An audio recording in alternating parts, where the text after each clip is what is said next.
మీ business ను develop చేసుకోవాలి అనుకుంటున్నారా? మీ పరపతిని పెంచుకోవాలి అనుకుంటున్నారా? అయితే ఓకే టీవీ ద్వారా ఎల్ బ్యాండ్, ఆస్ట్రన్ band ad, scrolling ad, ad with voice overs, logo bug, video ads ద్వారా మీ యాడ్స్ ను పబ్లిష్ చేసుకోండి. సంప్రదించవలసిన ఫోన్ నెంబర్ 8520917933.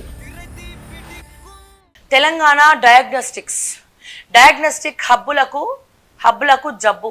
సిబ్బందికి 6 నెలలుగా జీతాలు లేవు. ఉద్యోగాలు మానేస్తున్న సిబ్బంది, వైద్యులు. 104 సేవల నుంచి హబ్లకు సిబ్బంది. వేతన సొమ్మును ఏజెన్సీలకు ఇస్తున్న సర్కార్. సిబ్బందికి చెల్లించకుండా తమ ఖాతాల్లోనే నెలల తరబడి ఉంచుకుంటున్న ఏజెన్సీలు. హబ్లలో నిపుణులైన సిబ్బంది కొరత. తగినంత మంది రేడియాలజిస్టులు లేక రేడియోగ్రాఫర్ల వద్దకే టెస్టుల రిపోర్ట్లు. క్వాలిటీ కంట్రోల్ కూడా సరిగ్గా లేని వైనం. మెషిన్లు పాడైతే మరమ్మతులు కరువు. తెలంగాణ డయాగ్నోస్టిక్ హబ్బులకు జబ్బు. సిబ్బందికి 6 నెలలుగా జీతాలు లేవు. ఉద్యోగాలు మానేస్తున్న సిబ్బంది, వైద్యులు. ఎంత దారుణం అంటే నేను ఇందాకే చెప్పిన ఆరోగ్య శాఖ, ఎవరి పోర్ట్ఫోలియోలు వాళ్ళు పట్టించుకోవట్లే. ఇప్పుడు తెలంగాణ డయాగ్నోస్టిక్స్ అంటే ఎవరి కిందికి వస్తుందండి? ఆరోగ్య శాఖ కిందికి వస్తుంది. మరి ఇప్పుడు 5 నెలల్లో ఆరోగ్య శాఖ చేసింది ఏముంది? స్టాఫ్ నర్సులు రిక్రూట్మెంట్లు అన్నారు. దాంట్లో కూడా పంచాయతీలు ఉన్నాయా? మా స్టాఫ్ నర్సులు అంతా రోడ్డుకెక్కి కొట్లాడినరా? మాకు రిక్రూట్మెంట్లో అవకతవకలు జరిగినాయి, మేము సరిగ్గా లేము, అసలు మాకు ఇబ్బందులు ఉన్నాయి, కావాలని ఎగ్జామ్స్ అక్కడ రాయని వాళ్ళనేమో మంచి మార్కులు రాని వాళ్ళనేమో రిక్రూట్ చేసుకున్నారు, మంచి మార్కులు వచ్చిన వాళ్ళనేమో రిజర్వేషన్ నుండి కూడా పక్కకు పట్టించేసిండ్రు అనేది ఇచ్చేసారు. సో అంటే ఆలోచించాలి కొద్దిగా. కేవలం డయాగ్నోస్టిక్ సెంటర్స్ గురించే నేను మాట్లాడతలేనండి, చాలా ఉన్నాయండి. గవర్నమెంట్ హాస్పిటల్స్ అయితే ఘోష.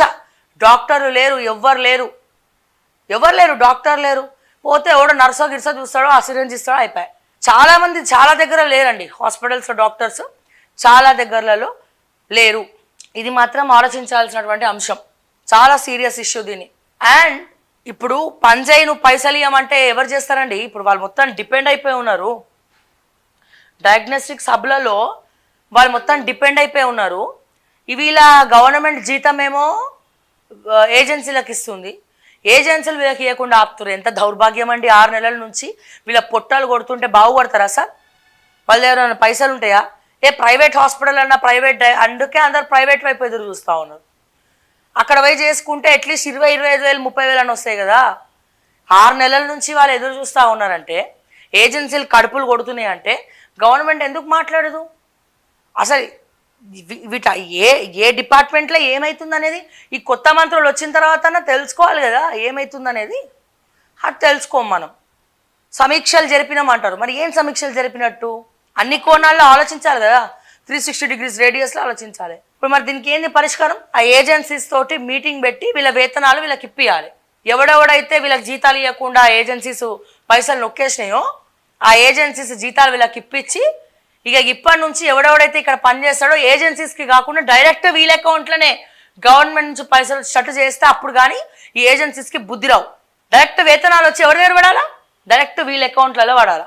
గవర్నమెంట్ నుంచి, ఫైనాన్స్ డిపార్ట్మెంట్ నుంచి శాలరీస్ డైరెక్ట్గా వీళ్ళ అకౌంట్లలో పడితే కానీ ఏజెన్సీస్కి బుద్ధి రావు. అట్లనే 6 నెలల పైసలు తీసుకొని ఏం చేసిండ్రు అనేది ఆ ఏజెన్సీస్ని పట్టుకొని అడగాల.